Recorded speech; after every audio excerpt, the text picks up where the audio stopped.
Menarik petang ini. Tol percuma selama 2 hari sempena Deepavali. Akibat keangkuhan Muhyiddin, MP Pembangkang sokong Perdana Menteri.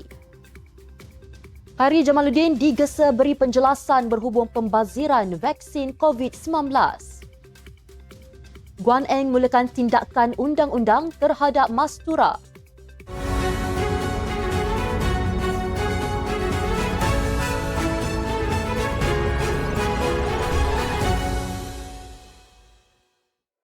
Assalamualaikum dan salam Malaysia Madani. Bersama saya Amira Akila dalam Netstem News edisi petang Jumaat 10 November 2023. Sebelum itu, saya mohon kepada anda semua untuk follow channel YouTube baharu kami, Netstem Malaysia. Dan kepada subscriber yang ke-1000, hadiah misteri menanti anda.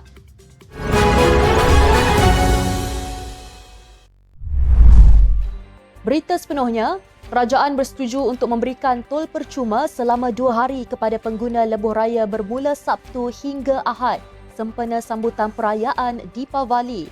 Menteri Kerja Raya Datuk Seri Alexander Nantalinggi berkata, pengecualian tol diberikan kepada semua jenis kelas kenderaan di semua plaza tol kecuali di plaza tol di sempadan negara iaitu Plaza Tol Bangunan Sultan Iskandar dan Plaza Tol Tanjung Kupang Johor.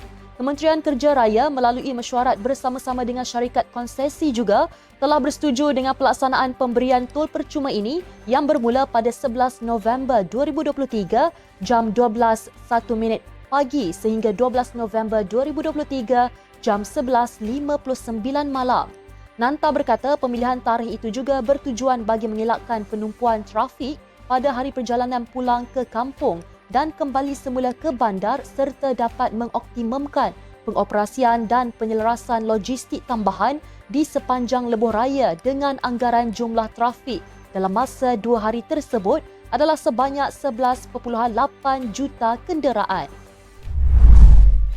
Bersatu mendesak Akta Anti Lompat Parti dikaji semula susulan tindakan 4 ahli parlimennya yang menyuarakan sokongan kepada Perdana Menteri Datuk Seri Anwar Ibrahim namun kekal bersama parti. Presiden Bersatu Muhyiddin yakin kajian itu berlaku dibuat kerana akta tersebut ada beberapa kelemahan. Antaranya kedudukan Speaker Dewan Rakyat Johari Abdul yang merupakan anggota parti politik. Muhyiddin yang juga pengerusi PN merujuk permohonan semakan kehakiman yang dibuat bersatu bagi mencabar keputusan Johari untuk tidak mengosongkan 4 kerusi parlimen di Sabah iaitu Papar, Batu Sapi, Ranau dan Sipitang.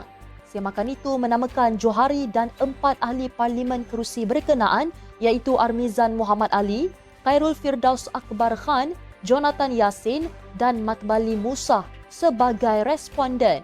4 ahli parlimen itu bertanding atas tiket gabungan rakyat Sabah pada PRU15 ketika Bersatu menjadi sebahagian daripada GRS. Bersatu bagaimanapun digugurkan daripada gabungan itu selepas pilihan raya. Dalam surat kepada Bersatu pada 16 Januari, Johari berkata mereka tidak perlu mengosongkan kerusi kerana telah memberikan penjelasan berhubung perkara itu. Dalam permohonan semakan yang dibuat, Bersatu memohon pengisytiharan untuk membatalkan keputusan Johari melalui surat tersebut. Presiden Bersatu Tan Sri Muhyiddin Yassin menganggap tindakan ahli parlimen mereka yang menyokong kepimpinan Perdana Menteri menimbulkan prasangka terhadap parti terbabit. Menurutnya, Lembaga Disiplin Bersatu akan menentukan tindakan ke atas 2 ahli parlimen parti itu iaitu Muhammad Azizi Abu Naim dan Zahari Kecik yang secara terbuka mengumumkan sokongan kepada Datuk Seri Anwar Ibrahim. Pengerusi Perikatan Nasional berkenaan berkata, laporan terhadap kedua-dua wakil rakyat itu sudah dibuat. Dalam masa yang sama, beliau menegaskan kepada penyokong PN umumnya dan Bersatu khasnya bahawa tindakan wakil rakyat terbabit tidak mendapat sokongan pimpinan parti itu. Muhyiddin berkata demikian pada sidang media selepas mempengerusikan mesyuarat khas Majlis Pimpinan Tertinggi Bersatu di Ibu Pejabat PN di Kuala Lumpur malam tadi. Sehingga kini 4 ahli parlimen pembangkang daripada PN menyatakan sokongan secara terbuka terhadap kepimpinan Perdana Menteri. Keangkuhan Tan Sri Muhyiddin Mat Yassin yang enggan berunding dengan kerajaan untuk peruntukan ahli parlimen ibarat senjata makan tuan apabila ahli mereka sendiri menyatakan sokongan secara terbuka kepada Perdana Menteri. Setiausaha Pemuda Amanah Terengganu, Muammar Qaddafi Muhammad Nasir berkata, tindakan 4 ahli parlimen pembangkang yang menyatakan sokongan kepada Datuk Seri Anwar Ibrahim sebenarnya berpunca dari ketidakseriusan Perikatan Nasional untuk berunding. Menurutnya, tiada kerugian sedikit pun di pihak PN jika MOU bersama kerajaan ditandatangani, melainkan ada usaha atau cita-cita peribadi yang mungkin terhalang jika sebarang MOU ditandatangani. Dalam pada itu, Muammar menyeru agar pimpinan PN lebih serius dalam soal perundingan serta kebajikan rakyat dan tidak lagi bermain politik yang boleh merugikan rakyat. Peruntukan kepada pembangkang tertangguh lama disebabkan sikap PN sendiri yang tidak pernah memulakan rundingan dengan kerajaan, sebaliknya terus mencari gaduh. Perdana Menteri sebelum ini menasihatkan pembangkang agar tidak angkuh dan sombong sekiranya mahukan peruntukan untuk wakil rakyat. Seorang pemimpin UMNO meminta pengerusi Perikatan Nasional Tan Sri Muhyiddin Yassin cermin diri sendiri sebelum mendakwa 4 ahli parlimen bersatu yang menyokong Perdana Menteri Datuk Seri Anwar Ibrahim di Ugut dan di Sogo.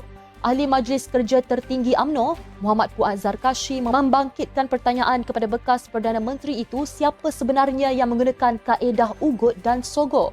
Katanya Muhyiddin patut cermin diri sendiri dan siapa yang guna kaedah Ugut dan Sogo selain semua ahli parlimen UMNO yang keluar parti 2018 dan masuk Bersatu 2019 jadi menteri.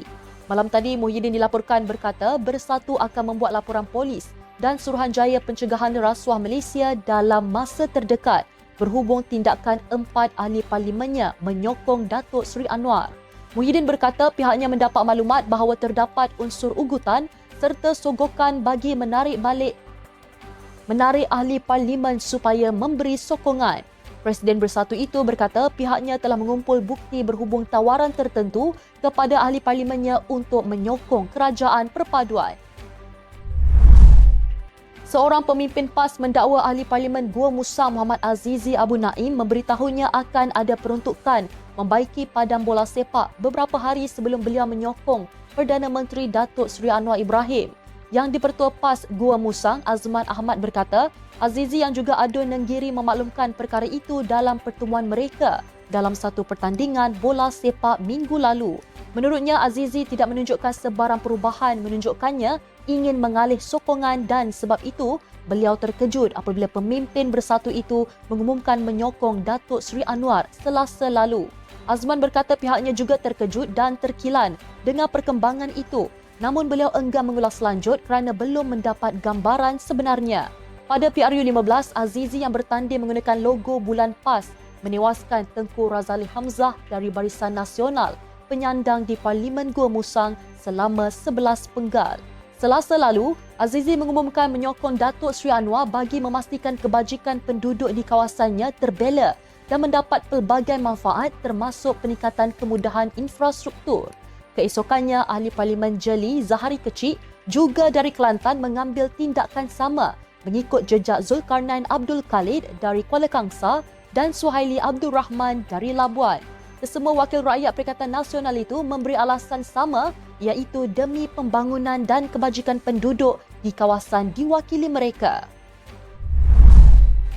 Dua bekas ahli parlimen menggesa bekas Menteri Kesihatan Khairi Jamaluddin memberikan penjelasan yang lebih baik berhubung pembaziran dos vaksin COVID-19 yang baru-baru ini diakui tanggungjawab beliau sepenuhnya. Dr. Lee Boon Chai berkata, Khairi perlu menjelaskan mengapa beliau memutuskan untuk membeli dos tambahan vaksin Pfizer. Lee yang juga bekas Timbalan Menteri Kesihatan berkata, tidak cukup bukti untuk menyokong manfaat dos penggalak kedua vaksin mRNA Pfizer iaitu dos keempat yang diberikan dan satu-satunya yang diluluskan oleh Putrajaya.